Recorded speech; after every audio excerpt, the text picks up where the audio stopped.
Their souls were to be transferred to their bodies in their native existing dimension.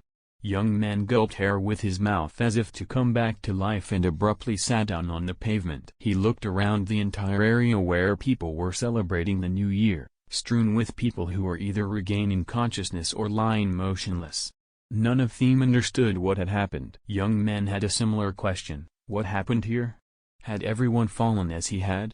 He thought it was a really strange dream. Only what was even weirder seemed to be that he wasn't the only one having one, as everyone in the square was holding their heads and complaining of headaches. He immediately checked the time on his phone. 5:20. It was January 1st, 2022. 5 hours and 20 minutes had passed since the beginning of the new year. That roughly corresponded to the time he had spent in that dream. The rest of his friends were also slowly coming to their senses and groaning from their headaches and stiff limbs. Young man turned to them and asked if they were up. One of his friends asked him if he had fainted alone. The one answered him that it wasn't just him, but everyone else here. They were all amazed at how it was possible for everyone in the square to fall asleep at the same time and have the same strange dream. Young man, at this time, looked around and a terrible realization came to him. He no longer thought that it was all a dream. As shouts of joy could be heard all around themed how they had survived were finally escaped from that horrible hell. Someone claimed that he had definitely fought goblins. As people whispered, the faces of his friends gradually turned pale. It wasn't just that so many people couldn't have the same dream. It meant that everything they had experienced was true and now they would surely return for the next round early next month. Young man noticed that one of his friends still hadn't woken up and reprimanded him. He asked the others why that guy wasn't getting up. But those were just as clueless as him. They started kicking him and asking Taishik to get up. But it was all useless and the guy continued to lie motionless. They turned him over on his back and saw the dead pallor on his face. He appeared to be asleep, but he was as motionless as death. Someone decided to see if he was breathing. But after a couple seconds, his hand began to shake. It turned out that he wasn't breathing, and he had no pulse either. Young men couldn't believe that Taishik was dead. Neither could his friends who couldn't figure out if he was dead from not surviving the game. They were terrified at this prospect. They, too, could easily die. They looked around in horror with the realization that everyone who wasn't now was walking in the square were corpses, and there were many of them, really many, about half of all the people in the square. They were all in a state of shock, some were shaking their hands, and some could no longer stand on their feet if the first round was like this. What would happen in the second round? Young man pretended to be calm and held back his laughter. If he laughed now, not only his friends but also those around him would look at him like he was crazy. He was really a sick bastard for whom killing people was fun, but he tried to hide it from those around him. Young man was very happy about this turn of events because now everyone, even those who were born with a golden spoon in their mouths and everyone else, would have an equal life. He envied those who were born to good parents and lived in wealth, but on the other hand, he felt that his life was unfair. But now it was possible not to cry about life not being fair. So, seeing the frightened faces of his friends, he firmly advised them to calm down. After all, they only need to survive now. So why are they so worried? One of them replied to him that it was unfair. After all, they didn't even have a chance to have fun, and now they would have to die. Young man still stood his ground as he felt they were not the only ones in this situation, and then what was unfair about it? Hearing his words, his friends fell silent and looked at him with anger and incomprehension. One of them answered him with a sigh that he was a bastard and with his miserable life, he wouldn't even be missed if he died right now. After all, he had tons of things he wanted to do. Young man didn't pay attention to their words, he was looking around in the crowd. They asked him what he was looking for. As it turned out, he was looking for his personal punching bag. He wondered where that little rascal had gone. He had definitely seen him heading in that direction before he passed out. Could it be that he couldn't even make it past the first round and died there? But still not finding him, he calmly shrugged his shoulders. It made sense to him that a loser like him didn't survive after all. Suddenly, something caught his attention. In the crowd, he saw a man in medieval armor. Young men couldn't understand who this guy was and where he managed to dig up his outdated armor. But then he realized it could only mean one thing: the status windows were working here as well. As soon as he gave the right command, his status window with his characteristics appeared in front of him. He couldn't believe that it had worked. Young men immediately shouted to his friends to all try to turn on their status windows because it worked here, too. They were once again shocked that it worked. Seeing their actions, the others also followed suit, but everyone was curious if this meant that they could use all of their stats and items here. To test this, young men picked up a small pebble from the asphalt. He squeezed it in his hand and it shattered into small pieces. The remnants of the stone turned into a saw blade that spilled out through his fingers. This meant that they could possess strength that surpassed that of mere mortals in the real world. Young Men was thrilled with his abilities and exclaimed that it was amazing. A few hours later, the next breaking news was announced on the morning news nationwide. The anchorwoman said that an incredible event had occurred early this morning at the square in the John Road district near the New Year's welcoming ceremony was being held. Over 10,000 people passed out en masse and then offered to watch a video to see what happened. The video contained an amazing scene. A winged woman appeared in the sky, emitting a bright light. People were stunned by the appearance of a woman who looked like an angel. She moved her lips as if she were saying something, but nothing could be heard. Soon after, a young man asked the angel a question and his head exploded like fireworks. After that, people started scattering in panic. Then the woman held out her hands to them and said something. And then people started to faint. About 10,000 people fell asleep at once. The people in the video fell unconscious, like puppets without a puppeteer. The video ended with the police investigating the incidents and already reporting that the victims were young men between the ages of 15 and 29. It has also been confirmed that similar incidents have happened in different countries around the world. Users of one of the social networks reacted very strongly to it all, and almost everyone thought it was a fake and a joke. Many people couldn't believe the obituaries, which seemed a bit ridiculous. But there were also many who believed them without a doubt. Ryumin walked down the street and read the news on his smartphone and knew for sure that these was all just the beginning. News appeared one after another that said that about half of the civilians who had passed out had regained consciousness, while the other half remained comatose at the scene and were diagnosed with brain die-off. Also, some celebrity was found dead in that square. This was the first time that more than 11% of the country's population died in one incident. The news came out one after another without stopping. But these were just consequences that could no longer be dealt with. The real problem was somewhere else, and no one on the news was talking about it. Ryumin passed by the screen that said that the survivors were now calling themselves players, and the reason behind it was still under investigation by the police. Ryumin knew that the problem for this world would be the fact that the player's abilities had been transferred to reality. As long as there wasn't a person with high characteristics, this problem wasn't very noticeable. But once the level of the players increases, they will become transcendent entities. When this happens, some players who lack self-awareness will begin to display their power like lawless criminals. This would lead to the creation of weapons that even the military and the latest weapons could not control.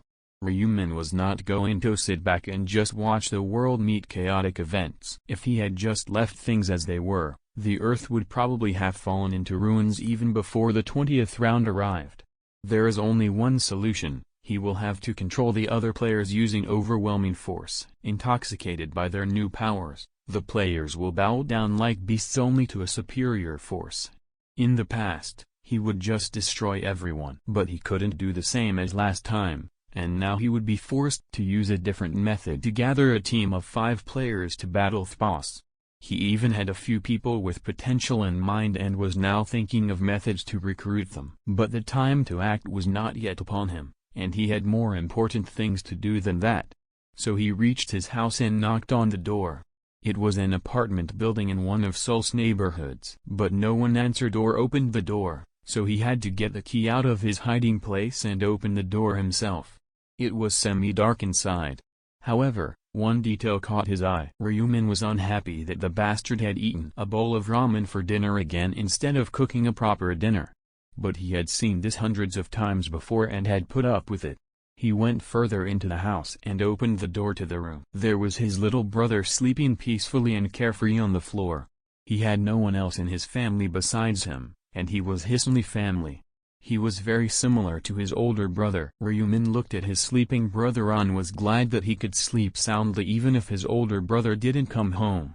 His name was Ryuwon, and he was in his 3rd year of middle school. Their family had once been quite ordinary and happy, but after their parents died in a car accident, a lot of things changed quickly for them. And one of the most drastic changes that happened was that he became one sole protector. Minute saw a band-aid coming off his brother's fist. He glued it back on and stared at him. From the touch, the stare, and the lights on in the room, Ryuwon finally woke up. His brother told him it was time to wake up, but one was in no hurry to get out of bed. Min said it was morning, and it was time to get up. But he didn't agree with him because it was only 6 a.m. and he was in no hurry to get up. Minute realized that this would not do and moved to more active actions and sharply pulled the blanket off his brother. Then he explained that they didn't have time to get any sleep and that he would explain everything to him later. For now, he should have dressed quickly for the walk. One took his time and didn't realize what was going on. He yawned and asked her they were going, at least. If he suddenly felt like going to see the sunrise, he would rather get more sleep. However, when he saw his brother's serious face, he tensed up a little. His brother told him to obey. After all, this was not the time to relax and sleep. The whole world was in chaos. One asked his brother if there was anything wrong with the New Year ceremony he was going to attend. But he hurried him to get out of the house first, and then he would tell him everything when they went. They left the house and walked down the narrow street where the cold morning air was keeping one awake. He walked beside his brother and looked at his brother's grim face. Something was definitely wrong. One had never seen this side of his brother before. However, he didn't dare to ask him anything.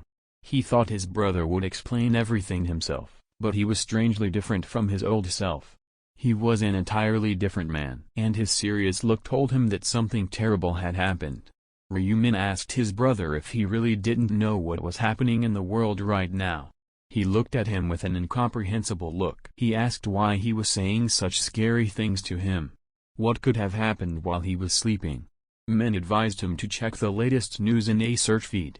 One took out his smartphone and started scrolling the feed quickly. He didn't understand what had happened and what it all meant.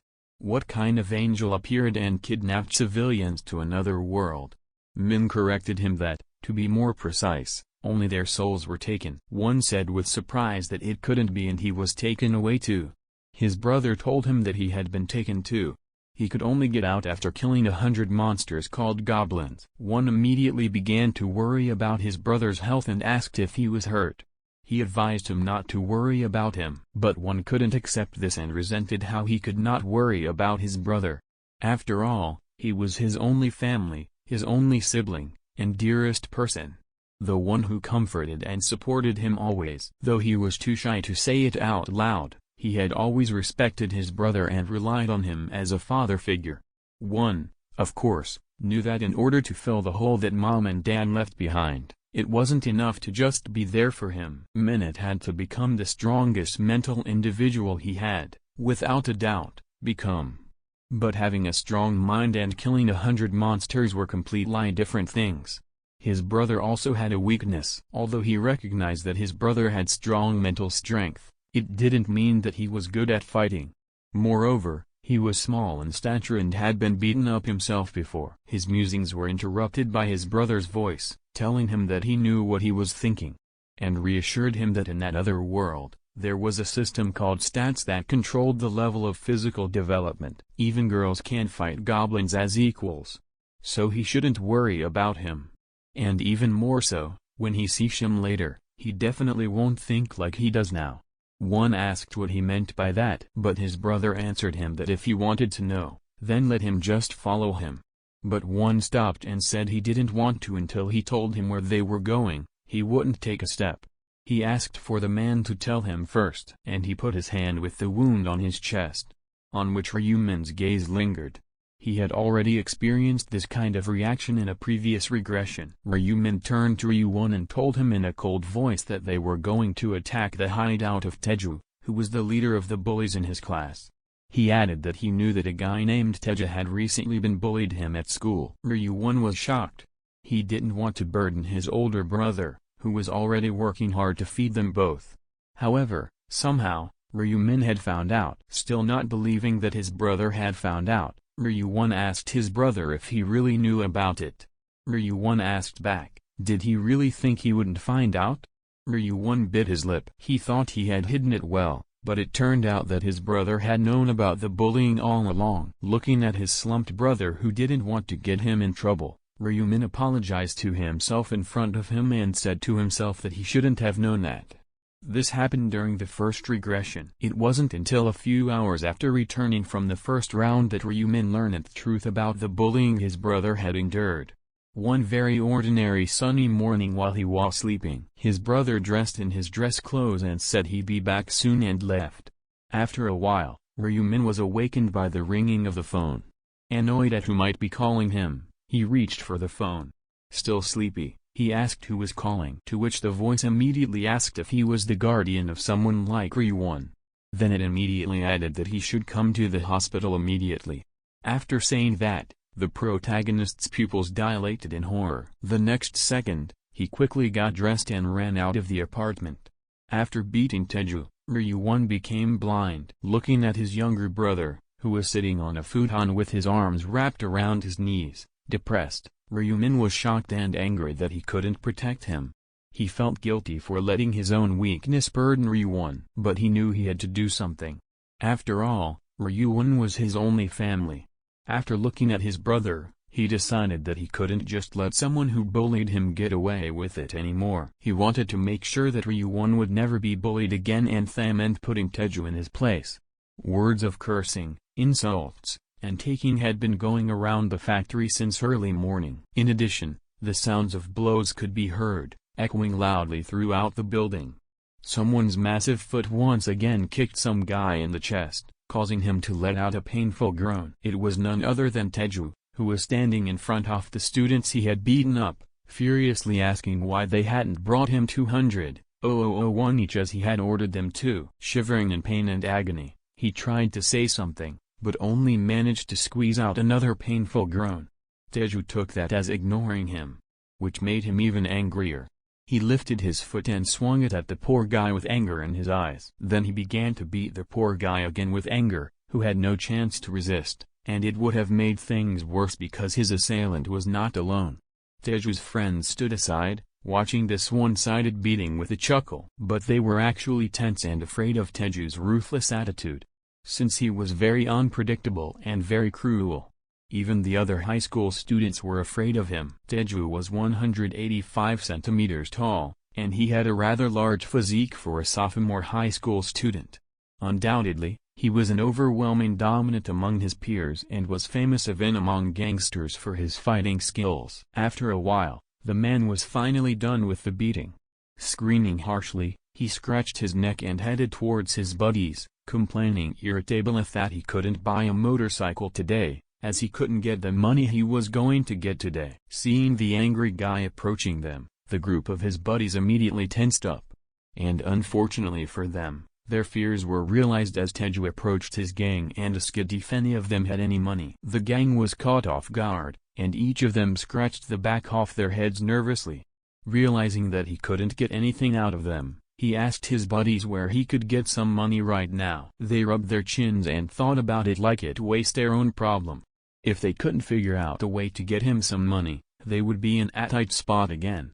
After some pondering, one of the gang members had an epiphany. Then, with a smile in his face, he turned to Teju and asked why they shouldn't call that tall guy with curly hair was from their class. Teju's lips curled into an evil grin when he realized who he was talking about. Then he added that he planned to call him today anyway, since he thought he deserved a good beating as a New Year's present. While the happy bandits, who were lucky enough not to be robbed of their money by their leader, were discussing how they would teach Ryuwon a lesson today with smiles on their faces. Teju turned to them and said that the guy they were planning to beat up was very poor. The gang members were puzzled when they heard that. Teju smirked and added that he had never been able to bring money even after he had beaten him up once. And his house also looked old and shabby. Then he also told the confused boys that he also had no parents. and that he only lived with one brother. Suddenly some noise came from the other end of the factory. All the hooligans stopped to listen. Stomp. Footsteps were being heard in a quiet abandoned factory. Not one, but at least 2 pairs of footsteps. Pretty soon, 2 people appeared in front of the bullies. As it turned out, it was Ryumin who confidently entered the building while Ryuwon hesitantly followed behind him.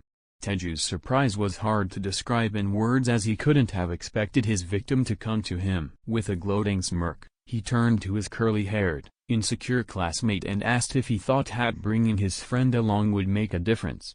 He shouted at Ryuwon in a furious voice, hurling insults at him. This behavior of his Taeju frightened the guy, causing him to start mumbling apologies, as well as grabbing the edge of his nonchalant brother's clothes. While Taeju was somewhat satisfied with Ryuwon's reaction, he couldn't help but feel a bit unsatisfied. The expression on the other's face did not change. Unable to bear being ignored any longer, he asked Ryuwon in an irritated voice who he had brought along with him. Before he could say anything, Ryumin stepped forward with a smile on his face and confidently stated that he was his older brother. Taeju laughed, then turned to Ryuwon, who was standing behind his older brother, and reminded him that he had already told him to watch his language if he didn't want to get beaten up, and now he had come with his older brother to his hideout to get revenge. With a mocking smirk on his face, Taeju kneaded his fists and told Ryuwon that he and his brother would die today. Then turning to one of his minions, he nodded and ordered them to act. The latter, not realizing what he was getting into, nodded in agreement with a happy smile. Leading their leader standing behind and watching, the gang of hooligans of 3 headed straight for the 2 brothers. As they warmed up, the bandits marveled that someone had dared to challenge Taeju himself. The guy who went first turned to Ryuoni and asked him if his brother had fought well. He then approached Ryumin, who was looking at him with a nonchalant gaze, and mocked his height and asked him if he was ready to start. But all he got in response to his question was a fist that hit him in the face with great force. With a painful cry, he fell backwards and fell on his back, right in front of his friend, who had not expected such a turn of events. When he saw his friend's defeat, he immediately rushed at the protagonist, intending to strike him with his fist. However, Ryumin was unable to dodge the blow, as he was able to take a step backwards. Taking advantage of the fact that the opponent was open to attack, the protagonist struck him in the jaw with his fist.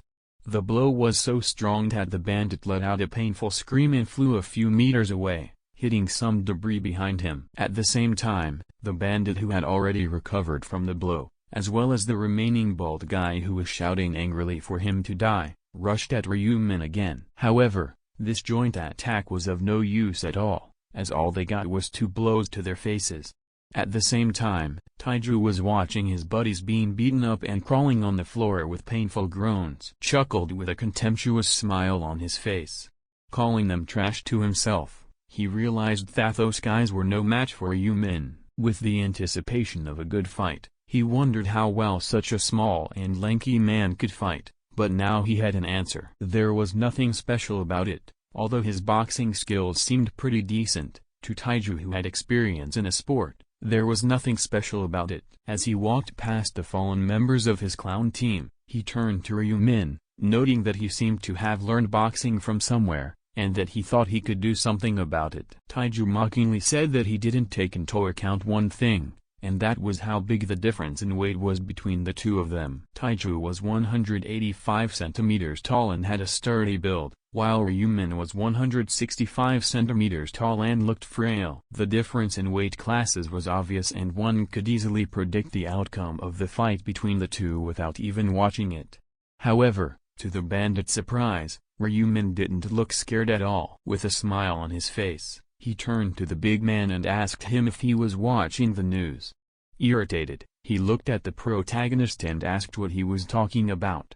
Ryumin clucked, while Taeju's forehead veins swelled up. Unable to bear it any longer, the big guy lunged at the protagonist, shouting curses at him. But to his surprise, he easily dodged with a quick turn of his head. Most people would have been stunned and staggered by such a blow, but Ryumin managed to avoid it effortlessly. Taeju continued to throw punches with his arms and legs, trying to hit Ryumin, but to no avail. He had hoped to gain an advantage in the fight by making the first move, But things didn't go as planned, as the guy in front of him was somehow miraculously able to easily dodge all of his attacks. At some point, Taiju felt tired as a result of his active actions. Once again, he looked at the guy in front of him, who seemed blurry due to his fatigue. He gritted his teeth in anger and wondered why he hadn't been able to land a blow. At the same time, Ryumin's fist lit up with a blue aura. Then, he turned to Taiju and said that if he had been watching the news, he would have known that attacking a player like him so easily was tantamount to suicide. The next moment, he threw a lightning-fast punch that hit the bandit's jaw. Surprisingly, a moment later, Taiju rushed to attack the protagonist with a fierce shout of curses. But to his surprise and confusion, his blow did not hit the target, as his opponent simply disappeared. Unable to believe what was happening, he tried to turn around with horror on his face. However, he was immediately overtaken by Ryumin's fist, which forcefully struck him again. With a painful groan as he rubbed his nose, Taiju, who had already been numbed by several blows, managed to stand on his feet again, and in an angry and teared voice told the protagonist that he would kill him. As it turned out, however, the nose wasn't the only problem. On Taiju's hand was one of his teeth, which he stared at with horror, still unable to fully realize what had happened to him. But after a few seconds, in a voice that was now filled with killing intent, Taiju shouted in a very loud and furious voice that he would kill Ryumin. With deadly force, he swung his fist, but the blow missed its target. After dodging the attack and intercepting the big guy's arm, the protagonist immediately used his free hand to land several blows on his head. Ryumin's movements were so clean and efficient that it seemed like his previous demonstration of skill was just a fake. Taiju's cronies, having come to their senses, watched in surprise and confusion as their ringleader was humiliated. Once again receiving several blows to the face, he turned around and looked at Ryumin angrily, wondering how long he was going to aim for his face. However, he realized that in order to win, he only needed to land one blow, after which he would have a good chance of winning. With firm determination, he once again lunged at the guy in front of him, who nonchalantly continued to stand still. Gritting his teeth, he tried to land the blow that was his only chance of victory. But there was no miracle, and the next moment Ryumin's foot appeared in front of his face, which kicked him in the face and threw him back against the wall he had hit. The main character called Taiju's name and looked at him with an icy stare as he stood on all fours, breathing heavily and moaning painfully. And looked at him with a chilling gaze. He asked in a cold voice if he was in pain. What he saw on that fateful day was forever imprinted in his memory, and was something he would not be able to forget even after hundreds of regressions. That was why, as he looked at Taiju, who now looked like a pig begging for mercy, he decided that if he didn't want to repeat off that hell, he had to do everything he could to make sure it didn't happen. Taiju's vision blurred for a moment as he saw Ryumin's fist approaching him again. As much as he didn't want to admit it, attacking alone wouldn't solve anything. He instinctively raised his hand to block the blow, but to his surprise Ryumin simply took his hand in his own. With a villainous smile on his face, he looked at the bandit and told him in a cold voice that he shouldn't have messed with his little brother. The next moment, the sound of bones breaking was heard. Taiju's face showed a look of confusion and bewilderment. But the next moment, he cried out in pain while looking at his fingers, which were twisted in different directions. Not paying attention to the bandit's cries, Ryumin immediately grabbed his other hand, the fingers of which were still in a normal state that needed to be fixed immediately. Feeling the guy's grip on his hand and realizing what was about to happen, Taiju's eyes filled with a horror and despair that he had never experienced before in his life. The next moment, another heartbreaking scream was heard, accompanied by the crunch of bones breaking. At the same time, the gang members who were watching from the sidelines started to run away in a panic, realizing that if they didn't do it now, they might suffer the same fate. For Ryuwon, hearing and watching this was too much for him, so he turned away. Standing over Taiju, who was sitting on the floor with tears in his eyes, moaning painfully, Ryumin coldly asked him if he knew what would happen then. The bandit, in tears and trembling from the pain, immediately stammered that he knew, then promised that he wouldn't touch him again. Smiling, the protagonist replied that it was the right decision. But the next moment, he grabbed Taiju's hand and added that he needed to make sure that Taiju didn't change his mind. The bandit's eyes, which had calmed down a bit, became terrified again. He tearfully begged the guy not to do it. But a moment later, Taiju's heartrending scream echoed through the abandoned factory, followed by a voice that promised that if he wanted revenge or to report him to the police, he would find him wherever he was hiding. At that moment, a deep-seated fear took hold of the bandit's mind for the first time in his life. Walking down the night street, illuminated by the light of lanterns, Ryuwon couldn't stay in the dark any longer. In a hesitant voice, he turned to his older brother who was walking in front of him, asking him where he had learned martial arts. However, this was impossible, as Ryumin had been working part-time to earn a living since he became a high school student. Turning to his younger brother, he replied that just like the news said, players could use their abilities in the real world. As an example, he pointed to his hand, which shone with a bright golden light. In the next moment, a black dagger appeared in his hand, causing Ryuwon to gasp in surprise. Shining with excitement, he pointed his hand at the dagger and asked Ryumin in surprise how it could appear out of thin air. With a grin, he replied that it was called an in-game inventory that could be used to summon weapons and other useful items. While Ryumin was putting the dagger back into his inventory, Ryuwon remembered what had happened at the factory and asked in the same surprised voice if his quick movements were also from the game. Ryuwon replied that it was, adding that it was because his dexterity stat reached level 11. Then when his younger brother asked him if he was talking about stats from the game, he answered in the affirmative, saying that normal people's agility stats were around 3 points, while professional athletes could reach 10 points. Ryuwon followed his brother and asked what would happen if his level increased, and he replied that he didn't know because he had never had it before. He added to himself that it was about this life. Of course, he didn't plan on revealing that he was a regressor, since he had already done so. The first time had been when one had been kidnapped by a player. Even though he was able to get revenge, he didn't want to feel those emotions again, much less have his younger brother suffer for it. Turning to look at Ryuwon, who was following him, he told himself that he had to prepare himself to protect him in the upcoming fight between the players. After asking one if he was hungry, he offered him breakfast at dinner. Hearing this, he nodded happily with shining eyes. After they entered the nearest store, Ryumin immediately headed towards the ATM. When Ryuwon saw this, he asked where he was going, saying that the noodles were in a different place. Ryumin turned around and told him to wait for a few minutes.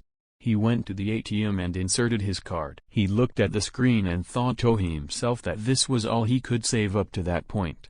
His balance was 133,201. After selecting a transaction amount of 100,001, he pressed the button to confirm the transaction. Seeing the huge bills in his older brother's hands, Ryuwon was surprised to see why he needed so much money, to which the protagonist replied that he needed it for something. When Ryumin approached the noodle shop, he asked his younger brother what he wanted to choose today. Hearing his older brother's words, he was confused.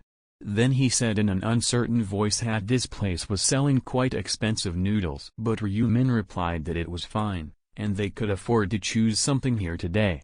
Then with a smile on his face, he asked if he was going to eat cheap noodles for the new year. Ryuwon replied that he wouldn't want to, but then they might not have enough money for food in the future. The protagonist replied that today he didn't have to worry about that and could choose what he wanted. At a young age, he had never dined out like everyone else. Of course, he wanted to try it too. Trusting his older brother's words, Ryuwon excitedly grabbed a chili pork belly from the counter and said in a joyful voice that he would have it. Watching his brother being happy even for such a small thing, Ryumin couldn't help but be happy for him.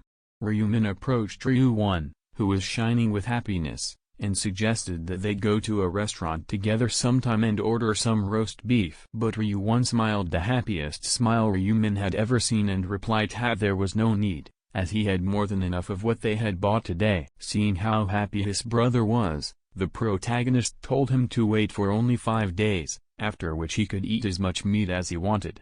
Ryuwon took a piece of meat with his chopsticks and put it on a spoonful of rice. Ryuwon, shining with happiness and anticipation, put the spoon into his mouth. After chewing it, he happily said with a happy face that it was delicious. Seeing that his brother was happy, Ryumin couldn't help but smile, then told him to eat some more. Seeing his brother suddenly get up from the table, Ryuwon excitedly asked where he was going, to which the protagonist told him to wait for him. When he returned, Ryumin loudly slammed his hand on the table, placing his pen on it. Confused, Ryuwon looked at the sheets of paper his older brother had brought with him and asked in an uncertain voice if he had spent all the money on the lottery. Ryuwon replied with a pen in his hand that he had. Not understanding why his older brother had done that, Ryuwon excitedly asked him how many tickets he had bought. And he replied in the same relaxed voice that there were 20 tickets. Hearing this, Ryuwon panicked and asked Ryumin in an agitated voice how Ryumin could have spent almost all of their money buying lottery tickets, since he himself should know that it was almost impossible to win them. However, his older brother calmly told him to trust him and just watch. Then he took a pen and began to color in the numbers on the lottery tickets. Ryuwon was puzzled when he saw the numbers his brother had painted over. He asked why he had painted over the numbers on all the tickets in the same places. The main character turned around and with a smile on his face replied that he did it because those numbers were the winning ones. The brothers were sitting at the table in their home. There were lottery tickets on the table. Min was calmly flipping through his phone. His brother nervously held the phone in one hand and propped his head up with the other. The announcement of the lottery draw was made from his phone. One was biting his fingernails with worry. He was staring at the screen of his phone with the live broadcast. He thought they were in trouble because they had wasted 100 million won. When the auction started, he said that they would have been better off buying better food with that much money. He was in a depressed state. His older brother simply told him to stop biting his nails. The hosts announced that the first lucky number was 3. One stopped biting his nails. The second lucky number, to his pleasant surprise, was 9. The third number was also on their ticket. It was the number 38. The younger brother listened as if in a dream as the other numbers from the winning combination were announced. He came to win the camera broadcasting the program focused on the balls with the numbers that fell out of the lottery machine. Distrusting his eyes, he checked the numbers on the ticket and on the screen. They all matched. He was overwhelmed with emotion.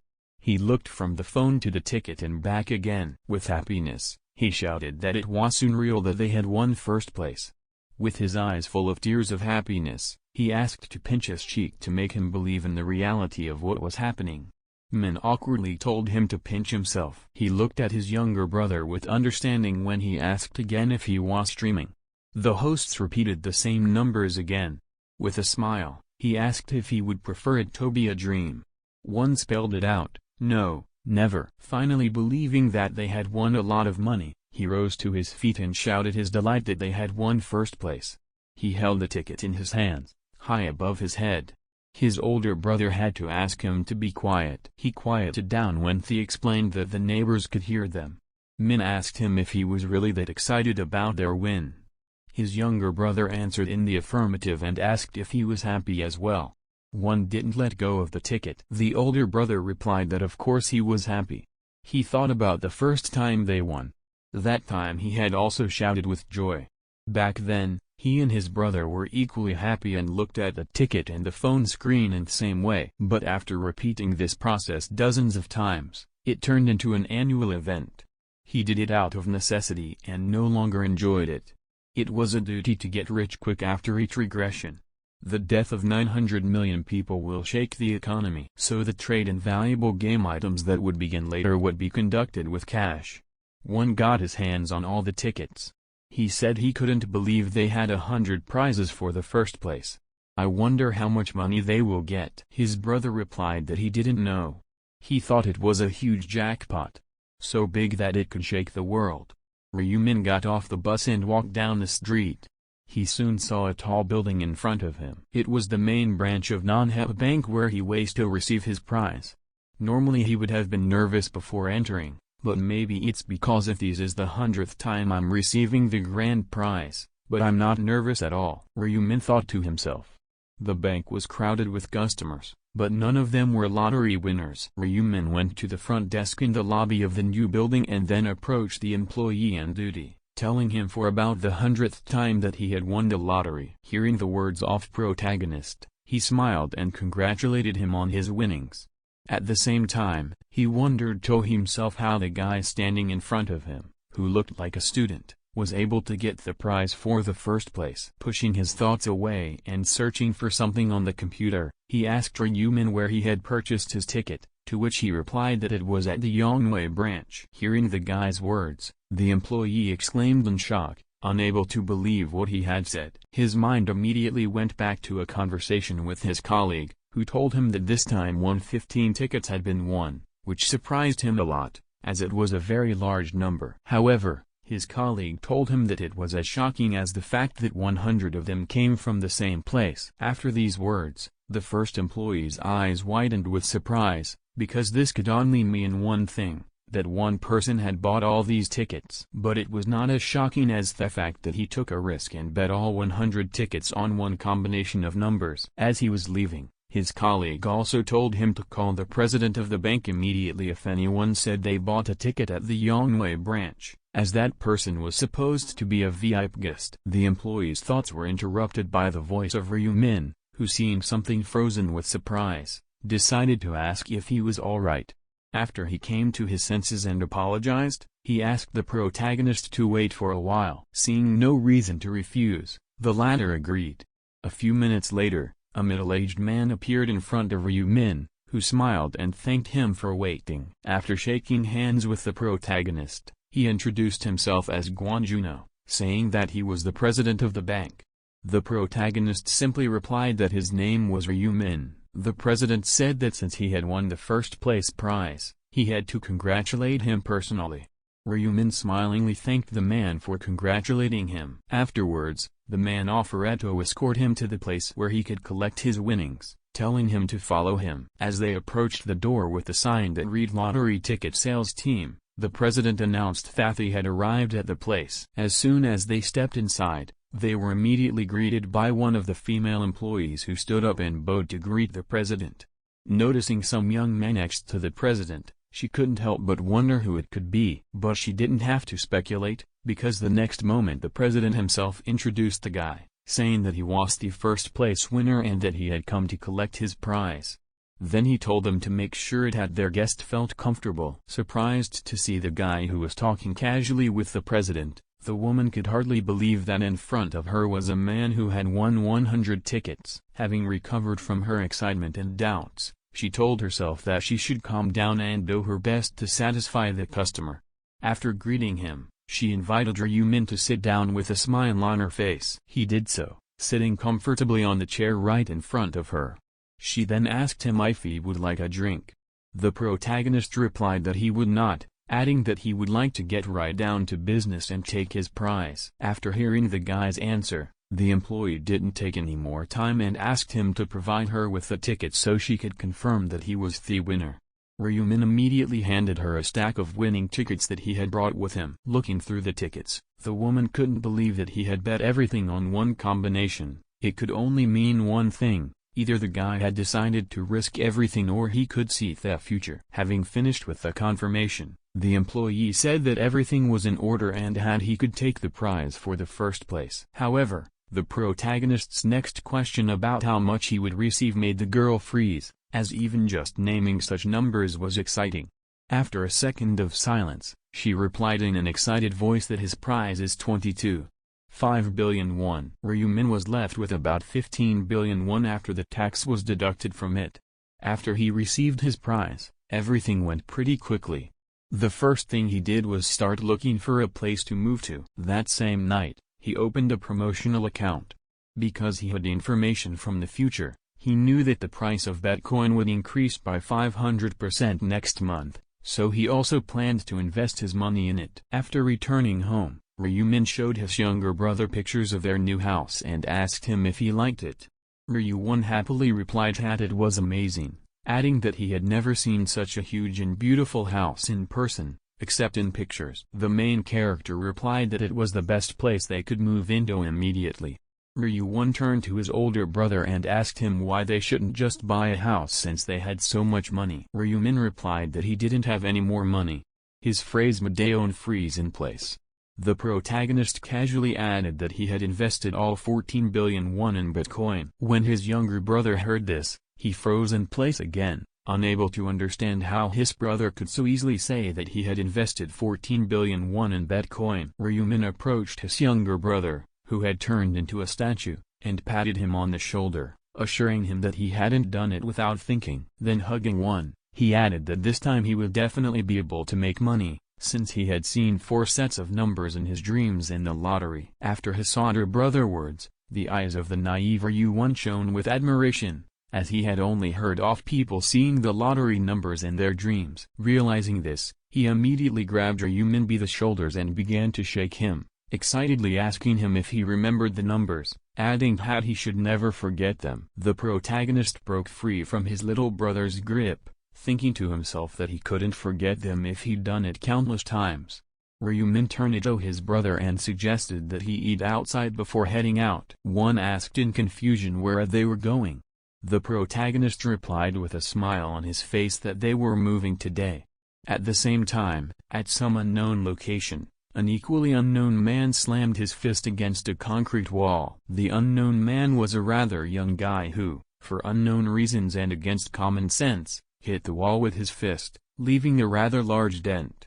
Such destructive power obviously could not belong to an ordinary person. This guy was young Min, who looked at his fist, which remained unharmed even after such a blow, with a villainous smile, and said to himself that pumping all the points to strength was the right decision. Swinging his fist at the innocent wall again, he added to himself that he was even able to get a power rune that doubled his strength. As he continued to strike the wall, he thought to himself that he was really lucky to get this rune out of all the runes. As he left his mark on history, he grinned wickedly at the result of his actions and mockingly told himself that even Tyson would be jealous when he saw such a powerful punch. Then, clenching his hand into a fist and grinning evilly, he told himself that this was enough for the test, and now he needed to try this power in real combat. The same man who was beating on the wall before approached the house where real men lived and started knocking on the door, asking if he was home. When he didn't get an answer, the guy gave up, wondering what could have happened to him since he didn't answer when his name was called.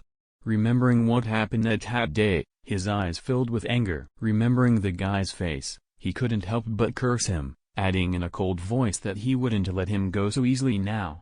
His eyes filled with hatred and rage, he couldn't forgive the guy for the way he looked at him that day. Gritting his teeth, he promised he would kill him for it. Starting to pound on the door with renewed vigor, he said with envy in his eyes that even if they were both players, the loser is still a loser. That's why he should teach him a lesson to make him remember his place forever. Stopping knocking so hard, he told himself that it was obvious that the one was hiding inside his house, wondering why then the one was not coming out. Having stopped knocking, he leaned against the door with a sly smile and listening. He said in a loud voice that it looked like he wasn't home, adding that he had no choice but to leave. Continuing to stand at the door, he angrily told himself that he must be huddled in a corner, not even breathing, to keep from opening it.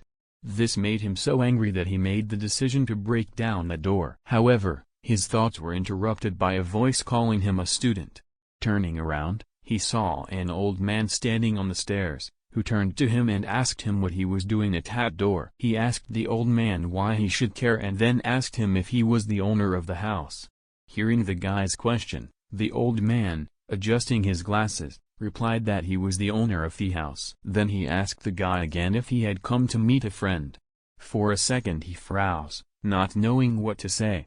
He quickly adjusted himself to the situation and smiled and said that he had indeed come to see his friend. Then he asked the old man if he could open the door for him.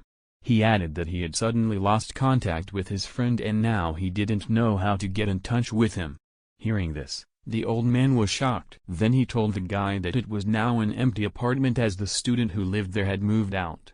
Hearing this, the guy immediately asked the owner of the house if he knew when and where the student had moved to. He replied that he had moved today, but he didn't know where he had moved to. Hearing the old man's answer, the guy was furious and he clenched his fists in anger, wondering how he could have left without telling anyone. Arriving at the huge glass building, which was the size of a skyscraper, one exclaimed in surprise and admiration. Covering his eyes with his hands to keep the sun from shining, he said with shining eyes and amazement that the building was very tall. He was so innocent that he was even surprised that the door at the entrance was revolving.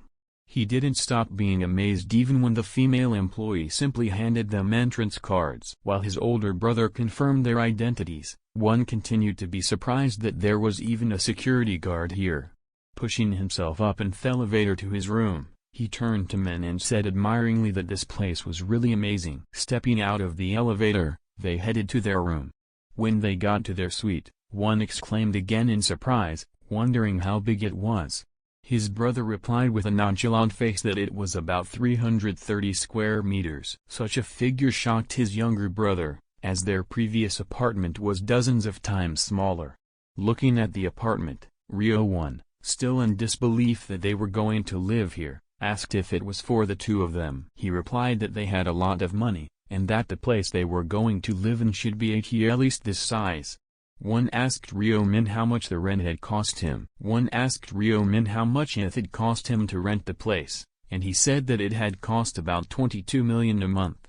The rent alone made his younger brother's head spin. He thought to himself that not so long ago he was still concerned about the price of meat, which at the time seemed very expensive to him. Following his older brother, who was still looking at the apartment they would be living in, one asked him if they could choose something cheaper. He shook his head negatively and replied that the more expensive the services were, the higher the security, which was their priority. After all, on the 1st of every month, all players fall under narcolepsy, and it was the period that was the most vulnerable for all players. During this time, they become vulnerable to disasters such as fire or earthquakes, but the biggest danger was not cataclysms, but the assassins hired by other players. And so, when the time came, players would need to prepare to have their bodies in as protected a place as possible when moving to another world. It didn't matter how strong and extraordinary you could be in the other world, since it all ended if a person died in the real world. After finishing his thoughts, Ryumin turned to his brother, who had already settled in a bit, and asked if he liked the house. Ryu-1 enthusiastically replied that it was beautiful, and then asked why he was asking. The protagonist smilingly replied that he just wanted to make sure he liked it. Suddenly, one's face became a little sad. He then apologized to his older brother in an uncertain and worried voice. Ryumin looked at him in confusion, not understanding what he was apologizing for. Ryu-1 continued in an upset voice, saying that since he would be transferred to another world next month, he would stay here and enjoy it alone. But this sad atmosphere was broken by Ryu-min, who patted his brother on the shoulder. Asking one why he was so sad, he added that he didn't believe that he would return for the next tour, to which he replied in a more confident voice that he did. After rising to his feet, the protagonist told his younger brother to stop thinking about nonsense and follow him, as he had heard that the Korean hall on the second floor was serving very good food. To which he also went up and nodded affirmatively. Suddenly, a message arrived on Ryumin's phone. After reading the message, he realized that the person knew that he had moved, but he continued to ignore him as he had no desire to meet him in real life again. Putting his phone in his coat pocket, he thoughtfully decided that he would probably make it another world. The day after the move, a sleepy Ryumin came out of the bedroom. Was surprised to see one who was dressed in street clothes, going somewhere. When he asked him where he was going, one happily replied that he had ordered some rice cakes and was going to pick them up. Still sleepy Min didn't immediately realize what he was talking about. As far as he could remember, this had never happened before. Although regression did not guarantee that everything would happen exactly the same way as in the past, it was a significant change. Turning to his younger brother, who had already packed up and intended to go, the protagonist asked him why he had decided to buy them. To which the latter replied that he was going to give them away to the neighbors, as a gift to celebrate their moving in, as he thought it would be good manners. Men thoughtfully replied that being on good terms with the neighbors was a great idea. Pleased at his older brother's praise, one said that he could distribute them himself, adding that the latter could stay here and rest. However, the latter disagreed, replying that they should distribute the gifts together. He then told him to wait for a while he went to change his clothes. After a while they rang the bell of the first apartment, from which a voice came out seconds later, asking who it was. Ru-1, with a smile on his face and a cake in his hands, could naturally inform them that they were their neighbors who had just moved in, and now came to greet them. Opening the door, A middle-aged woman with a smile also greeted them. Then noticing that the two looked very similar, she asked if they were twins. To which one smilingly replied that they were. Handing the woman a rice cake, he advised her to eat them while they were still warm. After the woman took the gift, they said goodbye. Then after some more time, they continued to greet their neighbors, continuing to give them gifts. Almost done with greeting the neighbors, and heading to the last place by elevator, one said in a tired voice that he didn't expect gift-giving to be so tiring. Men cheered him up by saying that as soon as they were done, they would go home to rest. Walking down the corridor, the protagonist turned to his younger brother and asked him if he knew that the floor they were on was a penthouse, which had 2 floors 44 and 45. Hearing this, the latter replied in surprise that the owners must have been incredibly wealthy. While one was ringing the doorbell, Min was thinking to himself that there really must have been either someone from a rich family or a celebrity in such a place. To one's surprise, no one answered his call, causing him to have thoughts that perhaps no one was home. Pressing once more and getting no answer, he turned to his older brother who was standing by the wall and said a bit confusedly that it looked like no one was here.